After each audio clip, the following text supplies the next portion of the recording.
I got the bloodlust. Me too. I want to kill. Let's kill.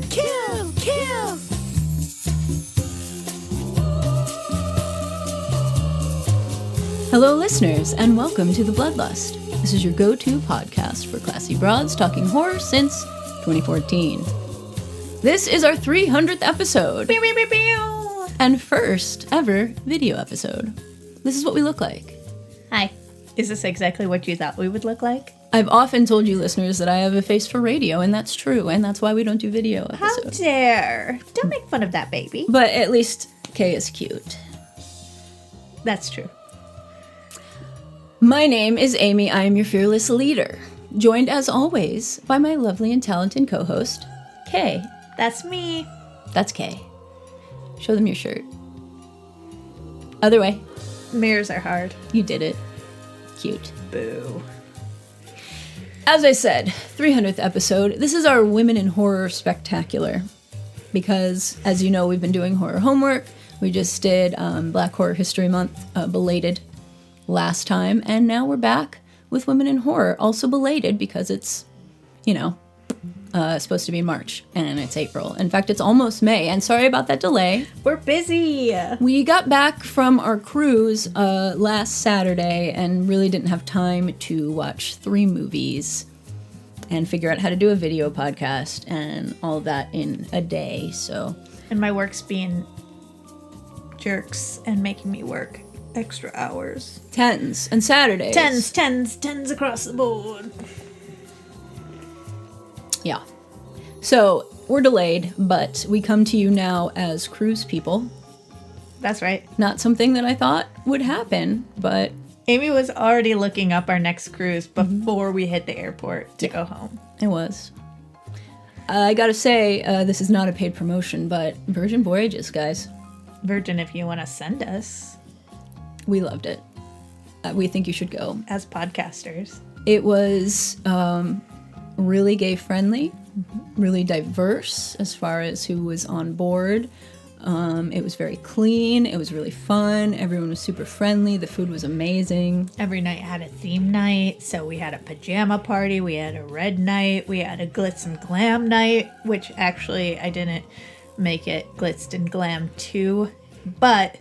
You did it at the beginning. You just changed. Yeah, I got cold during dinner, so I just put on clothes. And then a bunch of people came up to me and asked me where my outfit was. So that made me feel great. Yeah, Kay was renowned on board as a snappy dresser with great shoes. Talk of the town. Mm-hmm. Yeah, we had a great time. And any cruise line that has its own drag queen on each ship. For sure. Yeah, great. And if you're vegan like me, all of the food was labeled. There was something I could eat at every place. It was great. There was one, cute fancy restaurant that had a 5-course prefix and had vegan options. They changed it 3 times on the ship. We went twice. Mm-hmm. It was great. So anyway, that's enough paid promotion for Virgin. Unpaid promotion, sorry. I also am very sad to report, you listeners probably know that I'm very old, even though I don't look it. But I now need reading glasses. And this is, shut up. This is a promotional or this is a PSA. For sure. For all of you 40-somethings out there. You might need glasses overnight. Like, on a Monday, you might not need them. And then on a Tuesday, you might. I thought that I had put my contacts in the wrong eyes or something. No. That's how quick it happens sometimes. So that happened the first day of our cruise, and I still managed to read 2.5 books. I just had to go like this the whole time. Oh, I also want to point out, now you get to see how much my eyebrows move while I talk. Although, since I can see myself right now, I probably won't move them as much as I normally do. I'm just looking at myself right now. Yeah, Kay will never notice, because they will just look at themselves the whole time. Yes, you're very cute. Also, just an aside. Pretty bird. Our 8-year-old neighbor, Kyron, came over this past week and said to me something like, "Why does your face move so much?" It's called acting, darling. Look it up. I can't do anything about it. Anyway. It's really funny when they read too. It's always... Yeah. Okay, before we start reviewing, we have 3 movies to review today. Number 1, Prevenge, directed by Alice Lowe. Number 2, The Stylist, directed by Jill Gevargizian. I did look up how to pronounce her name. Finally. Yeah. And number 3, Huisera, the Bone Woman, directed by Michelle Garza Cervera. Look at me rolling those R's, huh? But first, we have a few questions sent in by friend of the pod, listener Queen Casma. Thank you very much for that. And we're going to do our best to answer some of them. Or all of them, we'll see. So, first, they asked to pick a top movie from each 100 episodes, since we're on 300. So, from episode 1 to 100, you know how that works. So I went back through all of our episodes, which took kind of a while. Dedication. Yeah. And we're going to go from the most recent, so from episodes 200 to now. Some of my favorites have been, and I didn't include any movie that we reviewed late, you know. So if it didn't come out during this time, I didn't include it. Because we've gone back and done like Jaws and the Texas Chainsaw Massacre and stuff. And I see what you're saying. I cannot count those in good conscience. Good faith. Yeah. So I think out of the past 100, my top 3 are The Substance, When Evil Lurks, and Nope. And I want to point out I'm wearing a Nope shirt right now. Gordy's home. See it? It's cool, right? Anyway, so out of those, I believe I would pick The Substance as my favorite. Then from episodes 200 to 100, there was quite a few that were great. St. Maud, His House, The Lighthouse, although I don't know that I consider that horror, it's still such a good movie. Midsummer, Possum, which was weird and creepy and ridiculous, Annihilation, Suspiria. It was a good while for horror. But I think I'm going to pick Hereditary out of that group. Just because seeing that for the first time was so shocking and so wild, and I laughed so much. I really liked it. So I'm going to say Hereditary for those. And then from 0 to 100, there was a lot of good ones there, too. Thelma, the Joachim Trier movie, before he started being hugely lauded and making things like Sentimental Value and The Worst Person in the World. He made Thelma, which was a cool, like, what do you call it?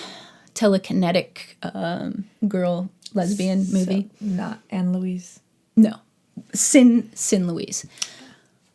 Also, The Eyes of My Mother, which I'm going to talk about later in relation to one of the movies we reviewed. Also, What We Do in the Shadows, one of the few horror comedies that's really good. A Girl Walks Home Alone at Night, super stylish vampire movie. Also, It Follows. Also, Housebound, another great horror comedy. But I'm going to pick 2 for this because I cannot choose between them. I'm not good at doing things on camera. So the 2 I'm going to do are probably not surprising if you've listened at all.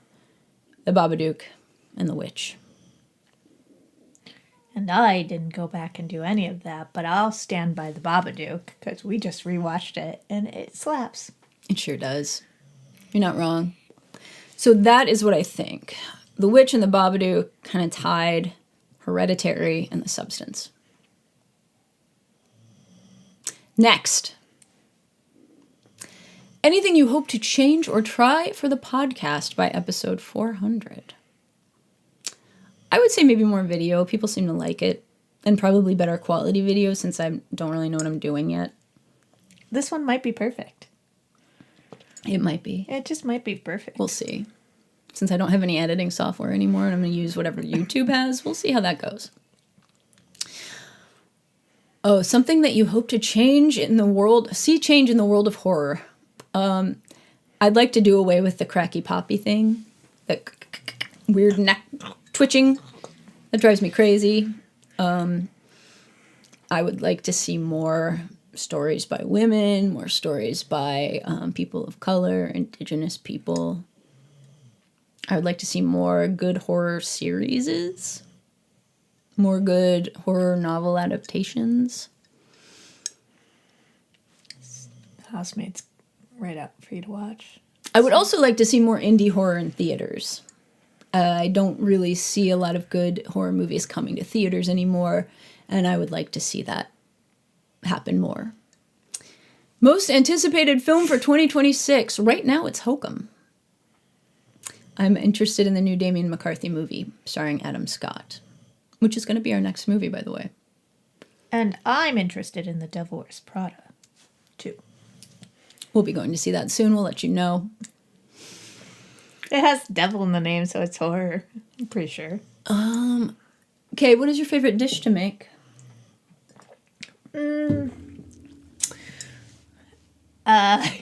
Hamburger helper. That's very true.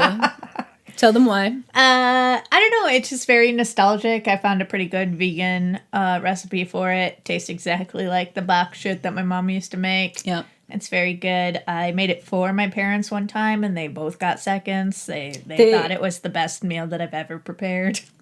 Possibly because it doesn't actually have any vegetables in it. They hate vegetables at your parents' house. Hate vegetables. Every time I go over, I look in the fridge, and I'm just like, all right, I'll just make myself a salad. Not a single vegetable. We've got canned. Pickles. We've got pickles. And probably And so much kraut? applesauce. slaw of some kind? No. No, not even slaw. No. Okay. I think your most impressive dish might be your tarte tartane. Oh, a tartatan? Yeah. They're so pretty. They are pretty. Yeah, I like to do a bunch of tarts. Like, I like any kind of tart, especially savory. A vegetable tart. I think maybe my favorite thing that you make, though, is risotto. Asparagus and pea risotto. It's been a while, and we've got a lot of peas. I said that this morning. So many peas in the freezer. Look at all these peas. There's a subtle hint. Not so subtle. And you're just doubling down on it. Heard. Got it. Risotto. Favorite experience over the past 100 episodes. Oh, shoot. I didn't read that right. Over the past 100 episodes. I would say Kay co-hosting with me. I have a lot of fun with you. Gay. Sorry. Sorry about it. I love you. I can't help it. Oh, you just made it gayer. Yeah. Okay. You have $300,000. Which director do you give this money to? And what kind of horror movie do you tell them to make with it? I don't know directors. I know you don't.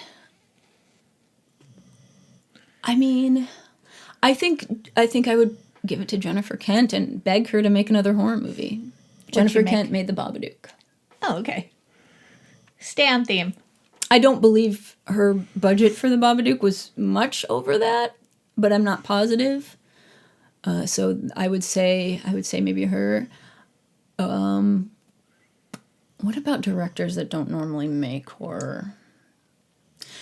You know what? I would maybe.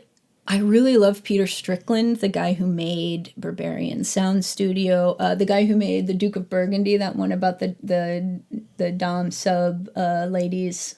Yeah. Yeah, okay. I might give the money to Peter Strickland. I love his style. He hasn't made, to me, like a straight horror movie. I would try and stipulate to him that I want to get scared by it. Because I love the way they look. I love the performances. The scores are amazing.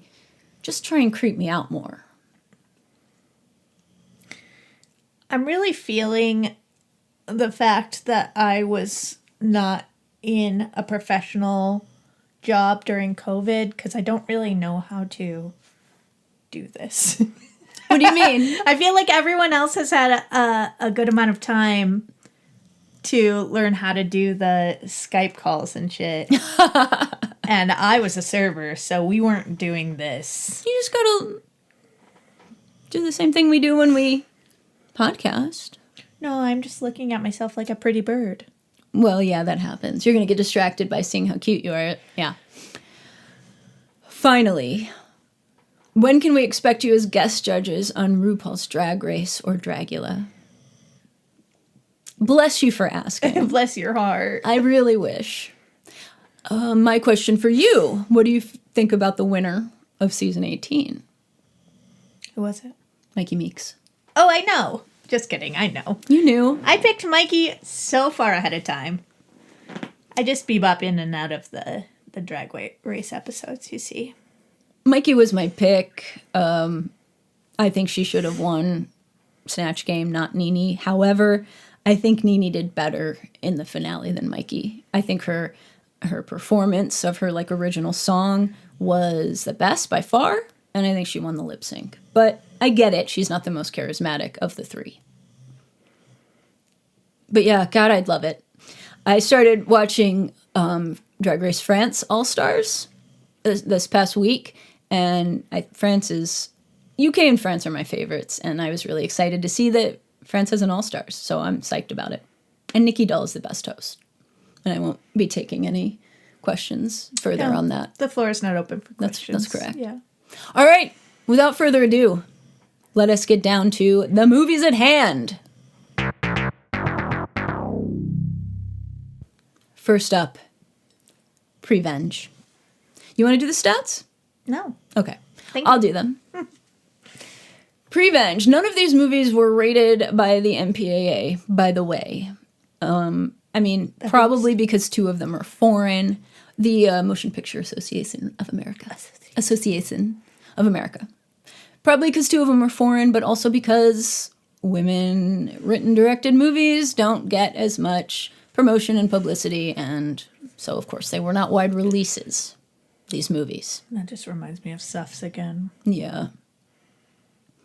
And all three of these movies are the directorial debuts of their writer-directors, by the by. The first one, chronologically, Prevenge, rated TVMA. The runtime is 1 hour and 28 minutes. It was written and directed by Alice Lowe. It stars Alice Lowe while she was 8 months pregnant, Dan Renton Skinner, and Joe Hartley. It premiered at the Venice Film Festival September 1st of 2016. It was released in the US only on streaming March 24th of 2017. On Rotten Tomatoes, it is 92% fresh with critics and 53% fresh with the audience. How dare. I know, I don't really... I liked it. Yeah, me too. This movie is about a widow. She has recently lost her husband. Her name is Ruth. She is 7 months pregnant, and she is being persuaded by her unborn child to exact revenge on the people that she thinks are responsible for the accident that killed her husband. That is the setup. The baby talks to her. It is Alice Lowe's voice, but a little cartoony version of it. I love the baby talking. Me too. And the baby has some good lines also. I put some lines in, yeah. Good. Alice Lowe you might know from Garth Marenghi's Dark Place. You might know her from The Mighty Boosh, so British comedy. You might have seen her in the movie Hot Fuzz. She also co-wrote the horror comedy Sightseers, which I didn't actually love, but whatever. I won't tell her. Yeah, don't. So she's mostly known for comedy. She made some shorts before this, but nothing full length, like I said. She was pregnant while making this. She came up with the premise because she was not getting any parts because people wouldn't hire her because... mainly my damn self. It was a continuity thing, I think. They didn't want to hire her because they'd have to, deal with her tummy growing and shrinking. But it made her frustrated. She wrote this. The movie was filmed in 11 days.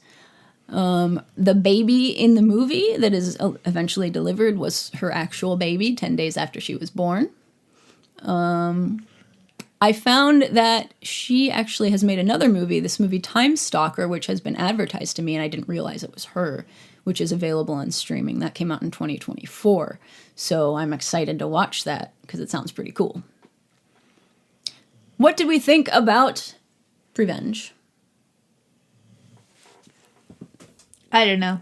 I'm so sorry. I tried to touch screen your... It didn't work like that. No. I liked it. I think that the plot was good. Of course, I would listen to a baby that's talking to me from inside of the womb. Sure. Like, you're the master now, my guy. Yeah. Yeah, whatever.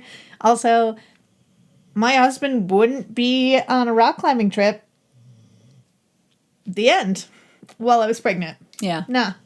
No. You know what it made me think about? What? Those documentaries about the climbers that we've been watching where they're just totally selfish and risk their lives and they have a bunch of kids. Yeah. It's always some dude and their poor wife They who's just like, need it. They Yeah. just need the adventure. yeah. Go buy a stupid sports car. Stay home. Did you find that the comedy worked for you? Yeah. Yeah. For sure. I agree. I found this very funny. I really liked the opening setup with the reptile house. guy. Yeah. I feel like the writing is just really, really spot on. You know, she says things that you would want to say, but you just don't feel like you can. Or you wouldn't think of it in the moment, but Yeah. she just goes for it. Whatever. So she's going around. We kind of see her mid this project. We don't see the point where she's like, maybe I should go around killing people because my baby's telling me to. She's just in process. So we don't really know, like, who is this woman and what is she doing? She just goes to this store saying she's, like, looking to buy a lizard for her son or something, and the dude is a total tool bag, and so she kills him. And then she goes and gets a DJ who... They're all people that were on the trip. Yeah. Yeah. Also, at the prenatal... I like that the movie does tell you what's going on in little ways through the baby. Yeah. Like, at the prenatal exam, the doctor is just like, the baby's in charge now. Baby will tell you what to do. And then, like, it immediately cuts to the baby being like, anyways, we have to get revenge for daddy. That's right. Yeah. Tiny little psychopath. There's so many great little bits of dialogue in this. There's a great scene where she's with this DJ is like the most repulsive man in the world, and With his wig. with his wig, and which he barfs into, And then makes out and with then her kisses in the her and cab. gets like barf on her face. Oh, God. Yeah. He also gets his dick cut off, so we're gonna give him a plus half star for the dick. If you will look right here. No. Where did I put it? No half star for dismembered member. Why? Because it's gross. It was just like in her hand. That was what was so gross about it, and great. You're not gonna award. No half star for a dismembered member. Okay, fine. Thank you. Let it be said. It's also not just men that she's killing. There's this great scene where she tries to get a job. She tries to get. She's interviewed by this lady who's Kate Dickie from The Witch, the mom from The Witch, also from Game of Thrones. Her name's Ella. Oh, thank you. She's being interviewed by this lady who is basically telling her, like, we're not going to hire you. You're going to be out on maternity before you even unpack your stapler. Not that that's necessarily a problem. So she's just dealing with a bunch of stupid bullshit from people, and her rage has this wonderful outlet. So she has a bunch of people to go kill. It's a revenge movie. I really like the backstory that she gives for the reason that she's encountering all the people. Like, she sat down, she thought about it. Yeah, I need a new flat because I'm getting kicked out of mine, even though I'm pregnant and whatever. That's a reason. Yeah. New job. I don't even remember why she went to go see Len. Which one was Len? The one she climbed out of the doggy door. Oh. Wait, didn't she... Oh, no, that was... I'm sure I have it in my notes, actually. Well, she stabs him. Len's a girl. Oh, yeah. Oh, yeah. She's doing door-to-door charity. That's what it is. And that one fights back and gets her. Yeah. I think the performance by Alice Lowe is great. Yeah. And her line delivery is great. I like how unafraid she is of making her Ruth unlikable. And just ugly. And just doing it. And filled with rage. Like, Yeah. I liked how she kept watching that movie with, like, the Furies in it and kind of, like, imitating them. And the last shot of the movie is her kind of imitating them, which is cool. So we're going to have to spoil these two. I think that this movie is maybe a little bit better in the first half than it is in the second. It loses a little bit of momentum, but I really enjoy it overall. I think that I like the moment where she actually does have a connection with one of the people. He's not actually, he's like collateral damage. Yeah, there's no reason that she has to be mad at him or kill him except for the fact that she just watched him kill his roommate. He just watched her kill. Yeah. Oh, right. Yeah. But he was like so sweet. He was making her dinner. Well, why don't you just stay since you're already here? Yeah. But it showed that, she's obviously disturbed. It's not like there was a chance for her to be able to have a normal life with some guy she has chemistry with. Sometimes you have to cut the cord. I understand that now. That's what she says to the baby, and she kisses him, and then she goes off to kill the last one, Thomas, who wouldn't give her rock climbing lessons because she was pregnant. It was too much of a liability. So That's she right. had to go back and get him a second time. So yeah, she tries to go after him and ends up going into labor and has to get an emergency C-section. And then I think he was the one that actually cut the cord, the rope that killed her husband too. Yes. He was the main one. Yeah, it comes out that like they needed to cut the cord so that the rest of them could survive or whatever. But he also tells her at the club before she goes into labor that her husband was planning on leaving her and told him that on the climbing trip. Why did you have to say that, Thomas? Yeah. So He's already dead. right. Why would you do that to her? Well, probably because she was trying to kill him.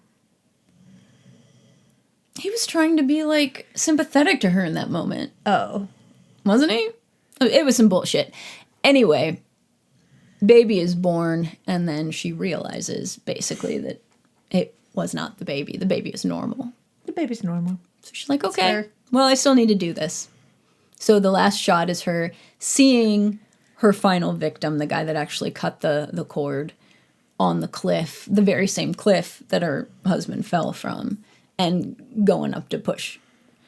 I don't know that I think that literally happened, because why would he be there?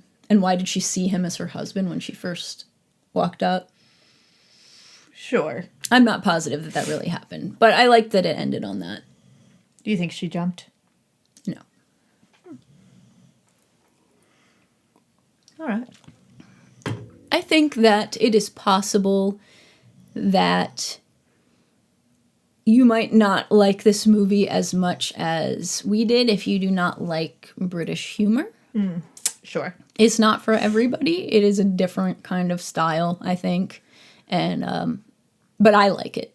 We watch a lot of British stuff, and we very much enjoy British humor. So we enjoyed it. I enjoyed it very much. You too? Yeah. Yeah, I would give it... I'd give it a 3.5. I'm like... higher than middle of the road. Would give it a 4, except for I didn't get to see the ding dong before. It was just in her hand. Did you really want to see that guy's ding dong? No. But rules are rules, babe. Okay. I give this one a 4. I like this. I first saw this at the airport one time when I was traveling, Sure. and I enjoyed it. I also like the makeup that she does when she goes to the costume party. Creepy. I've done that makeup before. I don't know if somebody did it before Fever Ray, but the artist Fever Ray, who appears in The Bride, P.S., did her makeup like that in one of her music videos, and I copied it for a Halloween costume one time, and Alice Lowe copied it for And then she copied it from you. or me From the Halloween party. possibly. That's rude. Didn't even give you any credits. I know. I saw the credit sequence and you weren't there. I wasn't there. Yeah, I wasn't there. All right, so that is what we think of Prevenge. I recommend it. I should mention that it is streaming on Netflix. It's also on Shudder, and if you have a library card, you can get it on Hoopla. Hoopla. Yeah. Next up, this one I had not previously seen. This movie is called The Stylist. This movie is unrated. It has a runtime of 1 hour and 45 minutes. It was directed by Jill Gevargizian. It was written by her, Eric Havens, and Eric Stolze. Not Eric Stoltz like Mask and Pulp Fiction. Different person. It stars Najarra Townsend, Brea Grant, and Jennifer Seward. It premiered at Fantastic Fest, September 26th of 2020.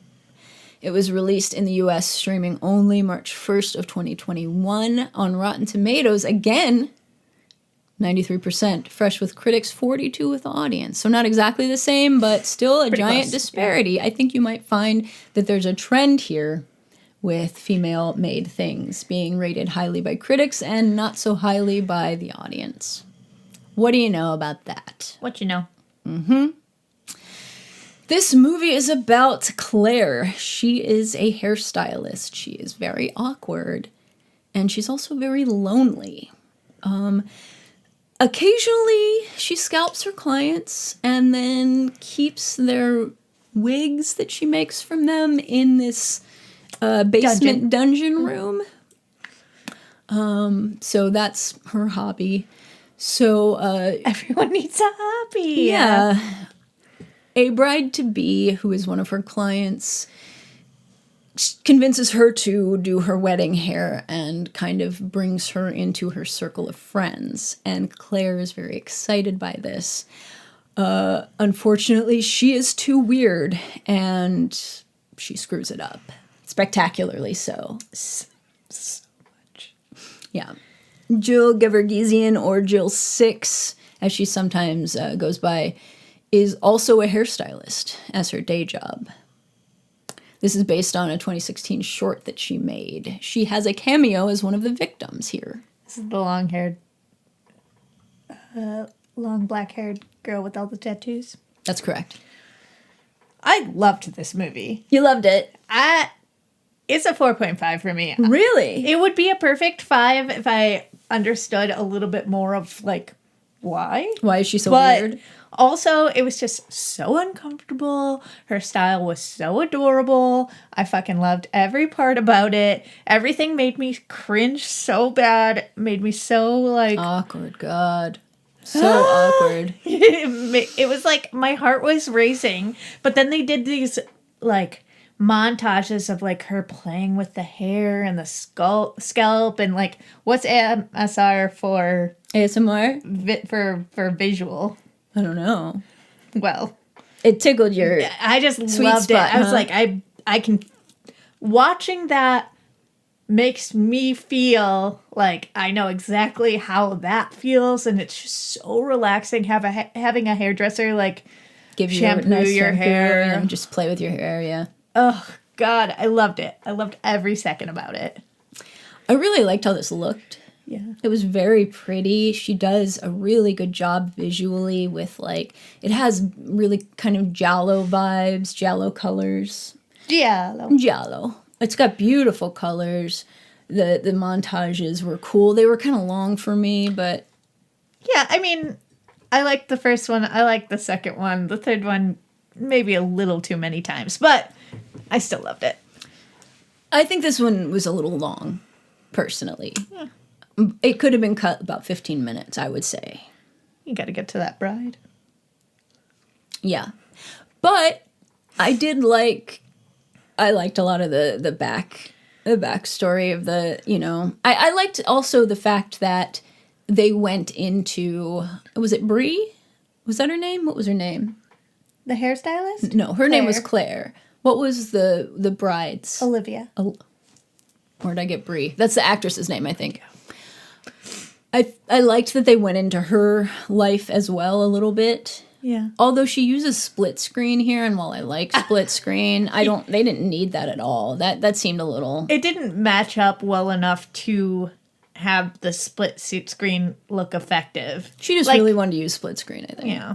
That's fine. Which I guess I get. Yeah.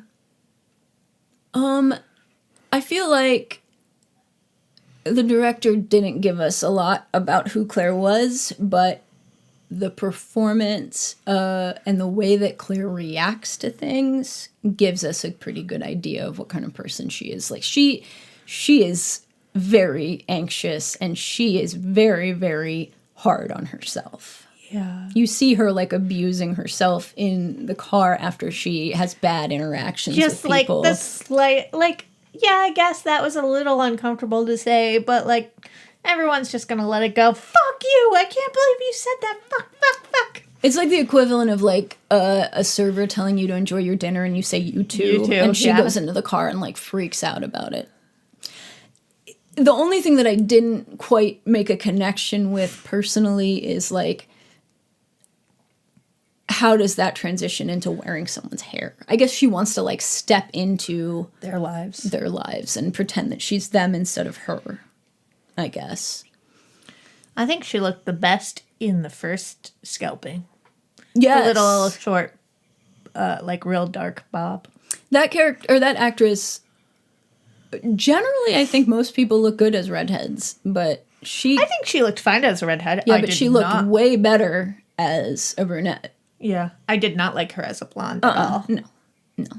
And we know because we got to see her in all of these different hairstyles. All of these different scalps. I like that they used, I mean, obviously they made her a stylist because Jill Gevargizian is a stylist, but I like that idea because people really do get into like weird kind of parasocial relationships at the salon. Like you do talk to your stylist and tell them crazy things. Like I used to work in a salon and I knew so much about those people. Yeah, I do the same thing with our stylist, and I know you do too, because I always go right after you, and she'll just bring up something that you said 15 minutes before. Right. And that's just getting our hair cut. Like, right. Let alone sitting in there for hours. Coloring. Yeah, right. Yeah. So I think that's a good medium or a good profession to kind of illustrate this. I think this movie belongs in the pantheon of like weird, isolated loner killers, like May, that movie May about the girl that made people out of parts, you know, Maniac with Elijah Wood, maybe even the original, but I never saw it. The Eyes of My Mother, which I mentioned earlier. Pearl is another great example. And you know I love Pearl, so I'm just, yeah. The weird loner killers, weird, disaffected, awkward. Yeah, I just love it. And Peeping Tom, to take it back to like 1960. I think this one, compared to those, is not quite as good to me. I think the writing and the performances are not quite up to the same caliber. But this is a very low-budget movie. Yeah, I liked it a lot. I think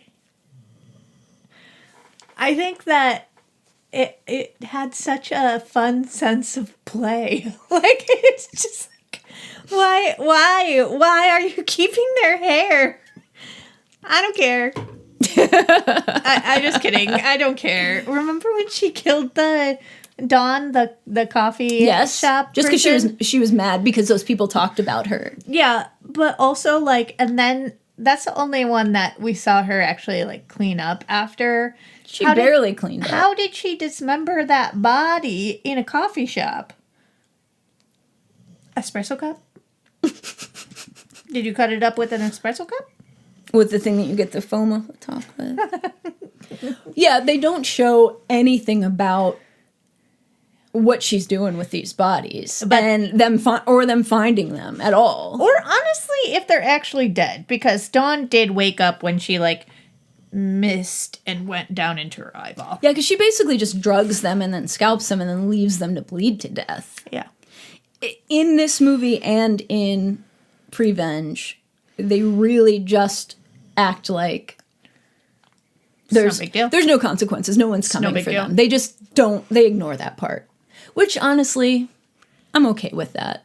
Yeah, I mean the only time that she almost got caught was with that surveillance video. After Also, when she was like director. masturbating in the. But that's not caught by like the grand authorities. No, the people almost. That was caught in the house masturbating wearing Olivia's freaking nightie. nightie. Yeah.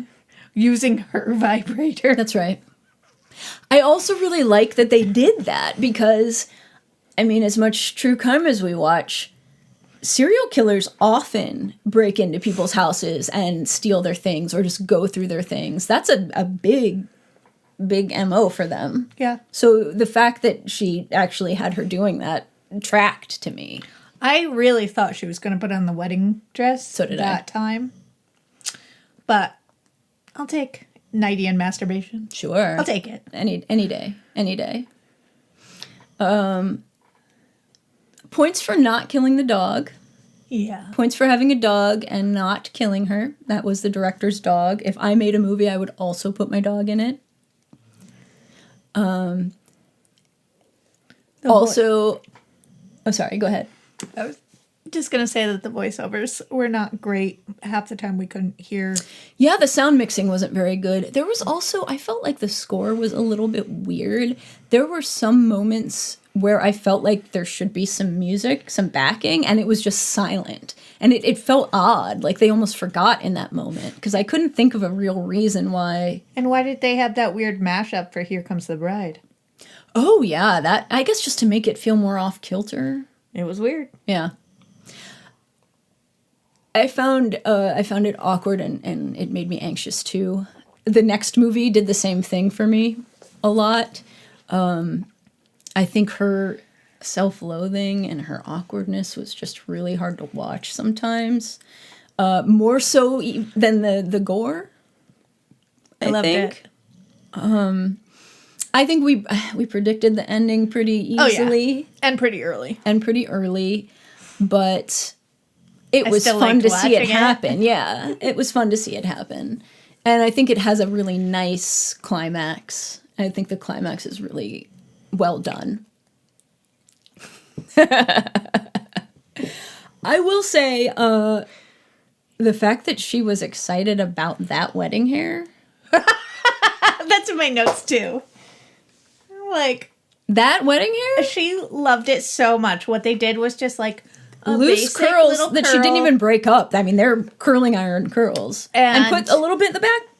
Which her veil completely covers. Yeah. She needed like 3 to 4 bundles added to that to make it look like wedding hair.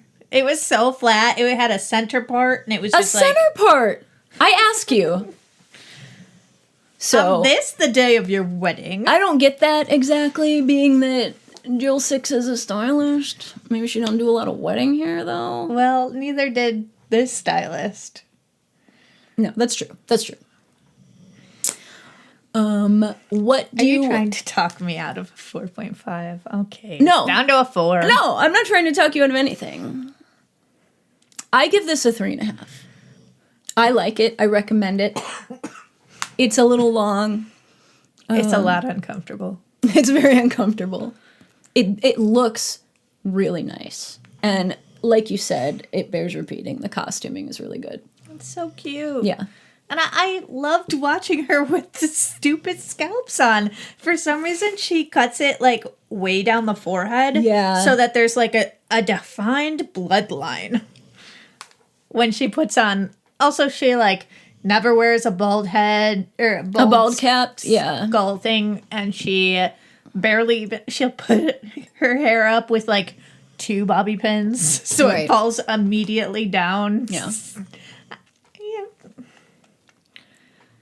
What is she doing? So, what are you rating it? Okay, 4. A 4. I'm giving this one a 3.5. This one we had to rent, but oh no, actually we didn't. I got a free trial to Screambox, so you can do the same if you like. It is on there, or you can rent it. I think YouTube has it for $2.99. All right. Number 3. The most recent, the only subtitled film in the bunch. Sarah the Bone Woman. This movie also not rated. It has a runtime of 1 hour and 37 minutes. It was directed by Michelle Garza Cervera. It was written by her and Abia Castillo. It stars Natalia Solian, Alfonso Dosal, and Mayra Bataya. It premiered at the Tribeca Film Festival June 9th of 2022. It did have a limited theatrical release. So I guess I should say one of them did get sort of limited released. February 10th of 2023. This one is 97% fresh with critics and 65% fresh with the audience. The highest rated of the three. This movie is also about someone who's pregnant. Valeria. She and her husband Raul have been trying to conceive and are delighted to find out that they have succeeded. However, Valeria soon begins having second thoughts, really soon. She used to be a riot girl, like 90s zine, kind of early 2000s, she had a girlfriend, shaved her head, blah, blah, blah. How is it possible that she's become so square? Because her brother died, and she had to take on the family's pride and do whatever her brother was going to. So instead of leaving with her girlfriend, she applied to a college and found a man and settled down, and now is having a baby, even though she was happier with her girlfriend. Her family knows she don't care about no kids. Yeah. She never, And they don't seem very supportive at all. Her sister was like, you've literally never held your niece or your nephew. You never cared. Right. The one time you did hold a baby, you threw it down the stairs. Yeah, there's that. So, this is all going on. Also, some kind of evil spirit with bad joints is stalking her. Crack-a-lackin'. And making We're her... crack-a-lackin'. Yeah. And making her look crazy and violent. Yeah. Evidently, again, first feature, evidently this director directed a remake of The Hand That Rocks the Cradle in 2025, starring Micah Monroe from It Follows and Watcher. I had no idea that a remake of The Hand That Rocks the Cradle, which is like a 90s movie about an evil nanny. Okay. I had no idea that came out. I'm mildly interested now. Yeah. So, our second movie about pregnancy. I don't find that surprising. Pregnancy is scary and body horror. Yeah, and also it could potentially affect 50% of the population, and it is a weird part of life that even if you are in a happy partnership, they just don't understand what's going on because... Right. How could they? It's all new to you, it's all new to them, and they're not inside of your brain or body feeling any of it. Yep, and we all know how women's pain is often minimized, and, if you already have people being like, your hormones are making you crazy when you're not pregnant, then when all those extra hormones are driving you through, it is kind of making you a little crazy. Sure. Just like Prevenge showed us, and just like this shows us. And also, not only do you have the physical problems going on with your body, but you also have the fact that people treat you differently, as is evidenced in both of these movies. Her husband, as soon as she becomes pregnant, doesn't want to have sex with her anymore. It might hurt the baby. Yeah. And she's immediately expected to give up her job making furniture in her workshop, even though her husband seems to have an office. Why does he get to keep his office? He's talking about... The doctor was talking about the chemicals. They did show her in an N95. There are better masks that you can buy in spaces that... And there's also less harsh chemicals. Right. There's things that she could have done to keep her job. Also, she was making that kind of what do you call that? The woven kind of... Yeah. Is it rattan? Is that what that is? I think that rattan has to be with that bamboo-y, wickery material. This was definitely plastic. But, yeah, she could have kept doing that. Right. Yeah. Also, every time she tried to say something about, what she's seeing, everyone's just like, that's just pregnancy, baby. You're just pregnant. It was so infuriating. Right. Right. I think that the performances are good here. What did you think about this one? I really, really liked this one too. Did you? Yeah.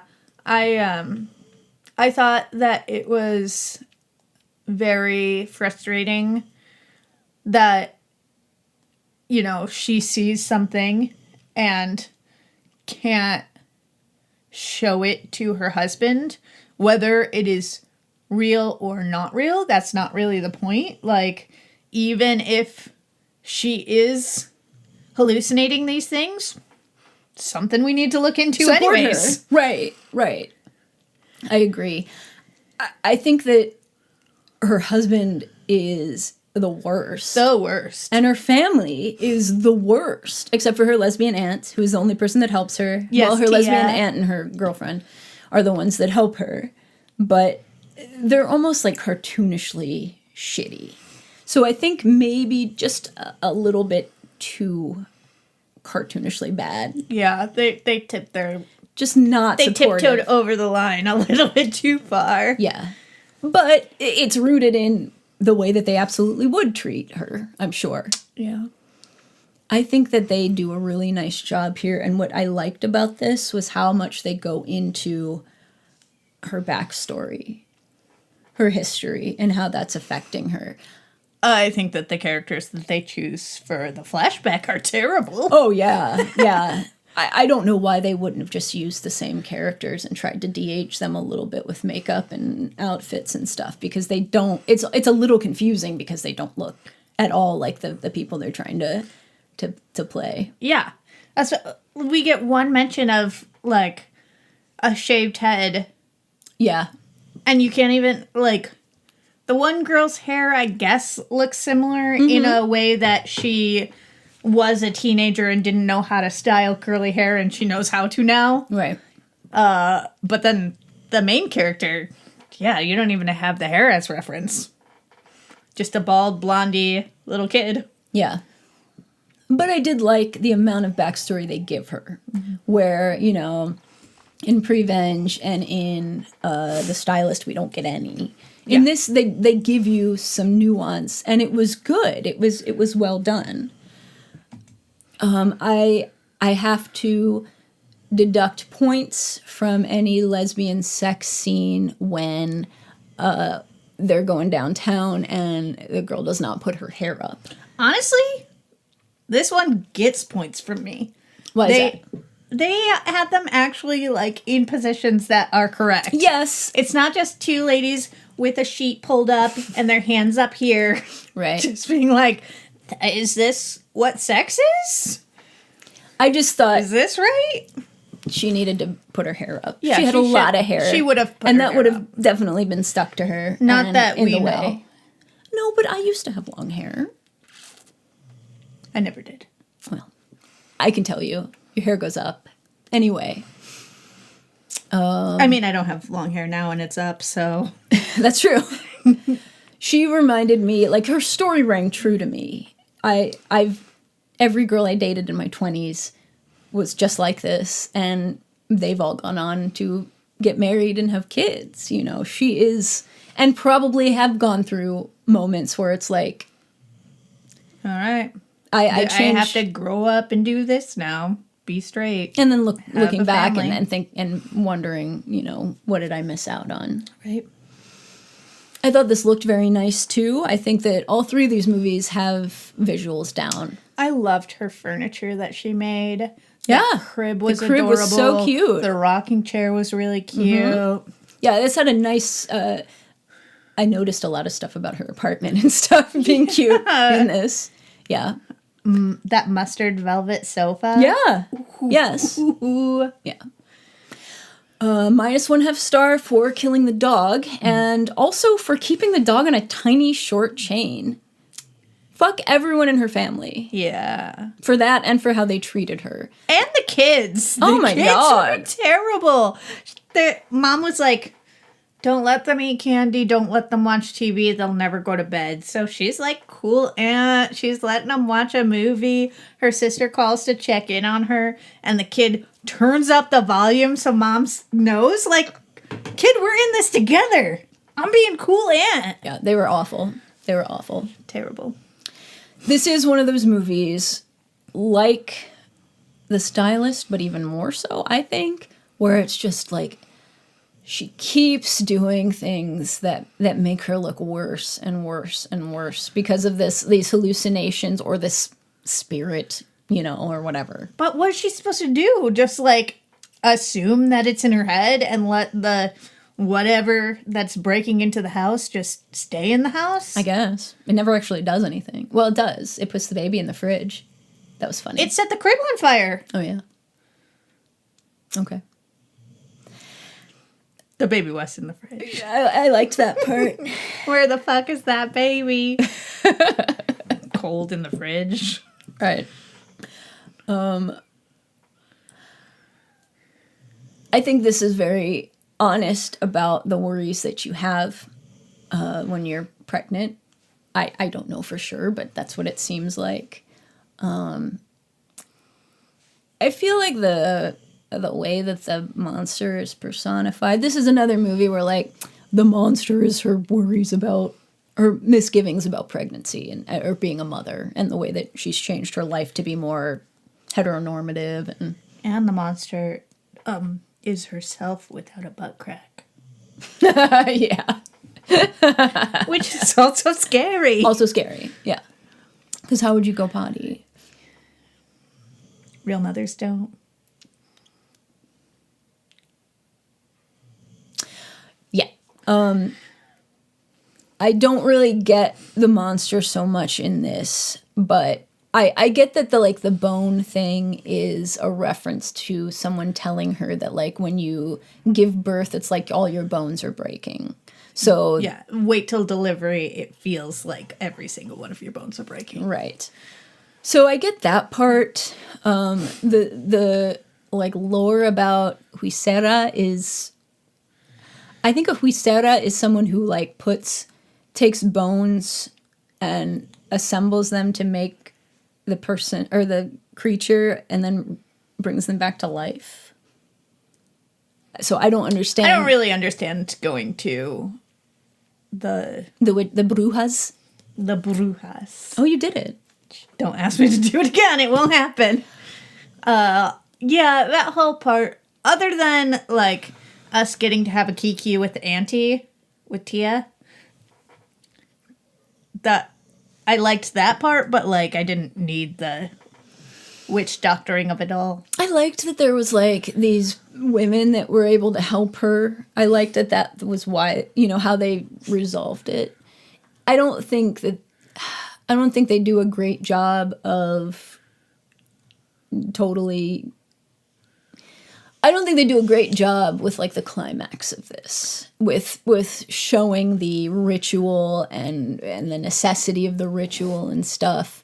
I think that the first one was fine. The second one was, number one, during the first one, she was like, I don't fuck around with dark magic. Yeah. And then she was the one to do the second one anyways. Whatever. That was weird. But also, I didn't really understand, did she do it? Did she save the baby? Did she do it? Here's what I think about the ending. Go ahead. I think that the ritual was to show her that this entity that was plaguing her was her. Right. The call's coming from inside of the house. It's revealed that the woman that she keeps seeing with the blurry face and the no butt crack is her face. Yeah. So I think that what the ritual showed her was that the threat to her child is her. So at the end of the movie, she leaves her kid with Raul and yeah, goes but off. why then the blanket became her? Remember, she was holding the blanket, and then all of a sudden it was a big blanket that we crocheted real quick, and then it was a big blanket, and she was under the blanket, and then she set on fire in the blanket. What the fuck was that? I think she was destroying that part of herself. I need a tissue. Okay. Pause. Okay. I don't know how to pause. We're just gonna wait. I'll cut it out. Okay. Edit that out. I'll try.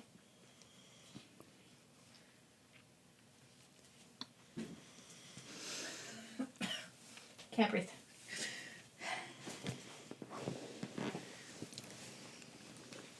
What are you rating this one? I like this one a lot too. All right, this one will get the 4.5 that I took away from the other one. That one will stay at 4, and this one will get a 4 or 5. Here's why I'm rating this a 3. Because... A 3? A 3. Because they killed the dog. Yeah.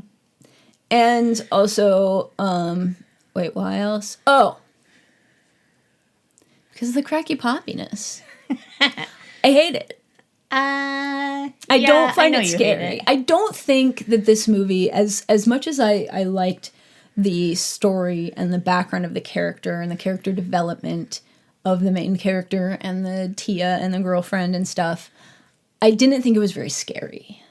I think it had a lot of like awkwardness, and anxiety, which I like, but I didn't think that the supernatural aspect of it was very well done. Heard. But I also did like that they didn't make her be the martyr, be the woman, be the mother, give up the rest of her life. Yeah. She realized this ain't it. Right. And honestly, the dad didn't deserve her. No, he did not. He's gonna love that baby. Yeah. He's gonna be fine. That baby's gonna be fine. She didn't have to stay. Yeah. I don't know. No, I have to give it a 3 because I hate the cracky poppiness so much. I can't help it. God, I would be so happy if I never saw that again in a movie. Remember when the neighbor fell on the ground and got 2 compound fractures and then lifted her face up?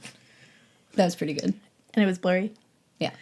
Because it was her. Because it was her the whole time. You called it literally in that scene, which was the second scene of the movie. Well. So that is what we think about all of these movies. 3 for 3. Pretty good, huh? Let women do stuff. Let women do stuff. Thank you. I didn't say where this one was streaming, did I? Huisera, the Bone Woman, is on Shudder. Up your butt. Uh-oh, my disk space is almost full. Is it still recording? Yes. Okay. Want to talk about what you've been reading real quick?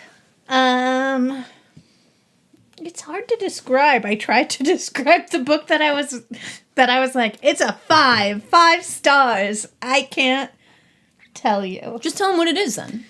All right. And that you loved I can read what they wrote. Let's see what Goodreads has to say.